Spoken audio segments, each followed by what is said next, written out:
Buenos días desde Teruel. Soy Ana Ferrer, jefa de oncología del Hospital Obispo Polanco. Bienvenidos a este taller titulado Cáncer en el anciano, mitos y realidades. Intentaré reflexionar o solventar dudas y cuestiones como, por ejemplo, ¿es importante el cáncer en el anciano? ¿Es diferente el cáncer en el anciano? ¿Se trata igual? ¿Se trata diferente? Ahora lo veremos. Lo primero que hay que saber es, si miramos la incidencia de cáncer del año pasado, según las cifras oficiales, vemos que se diagnosticaron unos 250.000 casos nuevos. Como siempre, en varones es un poco más frecuente, fueron unos 150.000 casos, frente a los 100.000 mujeres. El año pasado ocurrió parecido a años anteriores, que el cáncer de mama es el más frecuente en mujeres, el cáncer de próstata el más frecuente en hombres, seguidos del cáncer colorectal, vejiga y pulmón. Pero si profundizamos un poquito más en estas cifras, vemos que a partir de los 65 años ocurren muchos más diagnósticos. Esto se ve mejor en esta gráfica. Vemos de los 65 años y es cuando se dispara la probabilidad de desarrollar un cáncer en España. Pero esto ya lo sabíamos. Sabemos que la edad es el factor de riesgo más importante de desarrollar cáncer. Y encima es un factor de riesgo que no podemos modificar porque no podemos dejar de cumplir años. Pero claro, también sabemos que hay formas y formas de envejecer. No todo el mundo envejecemos igual. Por ejemplo, estas 4 personas que pueden tener la misma edad o más o menos la misma edad, pero a simple vista yo creo que no le pondría el mismo tratamiento si se les diagnostica el mismo cáncer a cada uno de estos 4. ¿Y en qué me baso para decidir el tratamiento cuando tengo un paciente en la consulta? Me baso en 3 pilares fundamentales. El primer pilar es la biología del tumor. ¿Qué tumor tengo? No es lo mismo tratar un cáncer de mama, un cáncer de pulmón, un sarcoma. Me fijaré en la anatomía patológica, pero también cada vez más sabéis que nos fijamos en las mutaciones específicas, en las proteínas del tumor, porque cada vez más tenemos terapias dirigidas, inmunoterapias, que son mejor toleradas y responden mejor los tumores, aunque la quimioterapia clásica sigue siendo el pilar fundamental. Pero claro, tiene más toxicidad. Pero los oncólogos, como no tratamos tumores, sino que tratamos personas que tienen tumores, tenemos que fijarnos muy bien en cómo es el paciente que tenemos delante. Lo que tenemos que hacer es un poco calcular, estimar la esperanza de vida, las probabilidades de vivir que tiene el paciente, si lo trato o si no lo trato. Y eso en el paciente anciano a veces es complicado.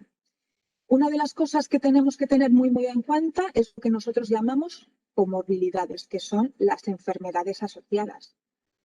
Es que las personas ancianas pues, son más frecuentes. No es lo mismo tratar un cáncer de pulmón cuando el paciente tiene una insuficiencia renal, cuando el hígado no le funciona bien, que cuando le funciona normalmente. Todo esto hay que tenerlo muy en cuenta y explorarlo muy bien en los pacientes. ¿Por qué es necesaria esta exploración integral, esta exploración completa del anciano? Porque la edad sola no puede ser un criterio para excluirles del tratamiento. Y esto hace muchos años pasaba. Yo, cuando me formaba, oía a oncólogos decir, este paciente ni siquiera lo cites porque tiene más de 80 años. Hoy en día, no puede ser así. Todos conocemos pacientes, personas de 80 años que van al huerto, que son autónomas, que cuidan de su casa, que hacen una vida completamente normal, como una persona de 50 o 60 años. Entonces, la edad sola no puede decidir si trato o no trato. Tengo que estudiar más a fondo a la persona que tengo delante. Y tengo que estudiar diferentes aspectos. Para nosotros, los más importantes son, como ya he dicho, las enfermedades asociadas, que me pueden condicionar el uso de algún medicamento, por ejemplo, si tiene un fallo renal, si ha tenido antecedentes de infartos. También es importante la función cognitiva. Por ejemplo, si el paciente está empezando una demencia, si tiene una demencia muy avanzada, a lo mejor me puede condicionar más. La autonomía del paciente, si el paciente es independiente para vestirse, asearse, ir a hacer la compra, ir al huerto, eso es muy importante porque me da un poco, me mide el estado general, el estado funcional de cada persona. También es muy importante valorar el estado nutricional, que aunque estemos en un país del primer mundo, la desnutrición es muy frecuente, sobre todo en pacientes con cáncer. Y sabemos que el estar bajo de proteínas, el tener las proteínas bajas en sangre, hace que haya más riesgo de que la quimioterapia provoque una toxicidad grave. Entonces, hay que fijarse muy bien en el estado nutricional. Y otra cosa fundamental es el soporte sociofamiliar. Es importante en todos los pacientes, pero mucho más en el anciano, porque sabéis que hoy en día hay mucha soledad del anciano, mucha gente mayor que vive sola, y eso no nos puede condicionar el tratamiento. Siempre que encontremos algún paciente con algún déficit sociofamiliar, intentaremos resolverlo porque es importante que los pacientes tengan apoyo para recibir el tratamiento. ¿Y esto por qué lo hacemos? ¿Por qué invertimos tanto tiempo en ver al paciente que tenemos delante, en valorarlo? Por un poco porque, ya lo he apuntado antes, porque tenemos que calcular un poco la probabilidad de que el paciente se beneficie de nuestros tratamientos y ponerlo en la balanza frente al riesgo de producirles toxicidad, porque tampoco puede ser que sea peor el remedio que la enfermedad. Y esto un poco es el algoritmo que usamos después de hacerle esta valoración integral. Nos podemos entrevistar al paciente, explorarle, pasarle las escalas. Estamos delante de un paciente frágil. Sería un paciente dependiente para vestirse, para asearse, demenciado, con enfermedades asociadas muy importantes. Estos pacientes no se benefician del tratamiento activo de quimioterapia, inmunoterapia o cualquier otro tratamiento, porque tienen un alto riesgo de toxicidad. Entonces, estos pacientes elegiremos el tratamiento sintomático y medidas de confort para mejorarle la vida. El paciente no frágil, el paciente fit. Sería la foto del abuelo maratoniano que os he puesto anteriormente. Estos pacientes, aunque tengan una edad avanzada, pueden recibir el mismo tratamiento que una persona de 50 años. El beneficio es el mismo y el riesgo de toxicidad es el mismo que en una persona joven. Por desgracia, o lo más frecuente es que no nos caiga ni en un sentido ni en otro las personas.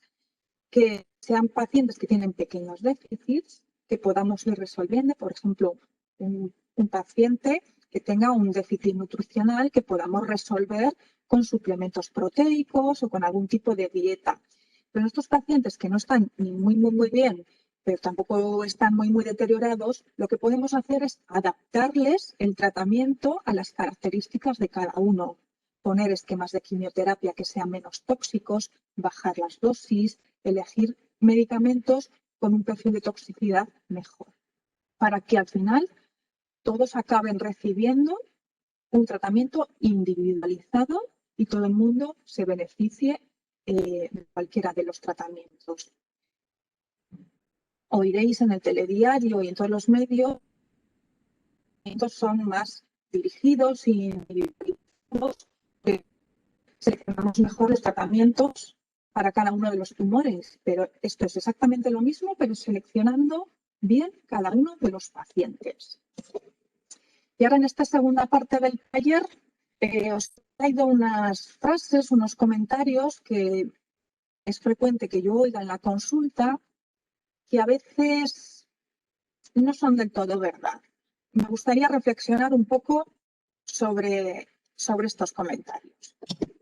El primero, que oigo con mucha frecuencia. El cáncer en el anciano avanza más despacio.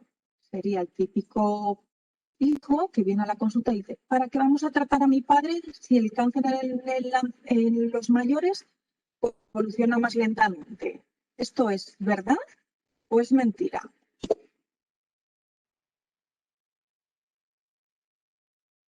verdad. Porque la evolución de los tumores depende de la enfermedad, no depende del huésped, no depende de la persona que tiene el tumor. Esto sí que es verdad que hay que matizarlo un poco, porque es verdad que los pacientes muy ancianos tengan tumores latentes, menos agresivos, como puedan ser los cánceres de próstata y de mama, pero no depende de la persona. Y que los pacientes jóvenes que tienen tumores menos agresivos es probable que lleguen a viejos, mientras los pacientes jóvenes con tumores agresivos es poco probable que lleguen a viejos. Pero no es una frase totalmente acertada. Otra cosa que me comentan mucho las familias es: doctora, por favor, no le digan nada a mi padre, que no quiero que es el informe del diagnóstico. Que yo soy su hijo o su hija y quiero decidir sobre él. ¿Esto se puede hacer? Pues no. No se puede hacer. Ético ni es legal tampoco. En España tenemos una ley, que es la Ley de Autonomía del Paciente, que lo que viene a decir es que todas las personas tienen el derecho de ser informadas de sus diagnósticos, de su situación de salud y de los tratamientos que pueden recibir, y que son los pacientes los que tienen que decidir sobre su propia vida. Y los médicos tenemos la obligación de una forma que el paciente pueda entender y pueda elegir libremente. Yo entiendo que esto los hijos y los familiares lo hacen desde el cariño y desde la preocupación, pero no puede decidir sobre la vida de otros si la persona tiene sus facultades mentales íntegras. El paciente anciano se le puede administrar quimioterapia. Pero, como ya he dicho antes, lo que hay que hacer es seleccionar bien la quimioterapia y seleccionar bien el paciente. Nosotros en Teruel, por ejemplo, tenemos bastantes pacientes mayores de 80 años y alguno de más de 90 en tratamiento con quimioterapia. Lo que hay que hacer, como ya he dicho a lo largo del taller, es sopesar muy bien los pros y los contras, los beneficios que podemos obtener del tratamiento y la posible toxicidad que se pueda presentar. Pero los pacientes ancianos recibir quimioterapia, inmunoterapia, tratamientos biológicos, porque se ha visto que los ancianos responden igual de bien a los tratamientos y los toleran igual de bien, con lo cual la edad no puede ser un criterio para excluir a los pacientes y que dejen de recibir tratamientos. Muchas gracias por vuestra atención. Cualquier duda, cualquier pregunta, me la podéis consultar por email, aquí os lo dejo, y os invito a venir a Teruel cuando queráis o cuando podamos. Muchas gracias.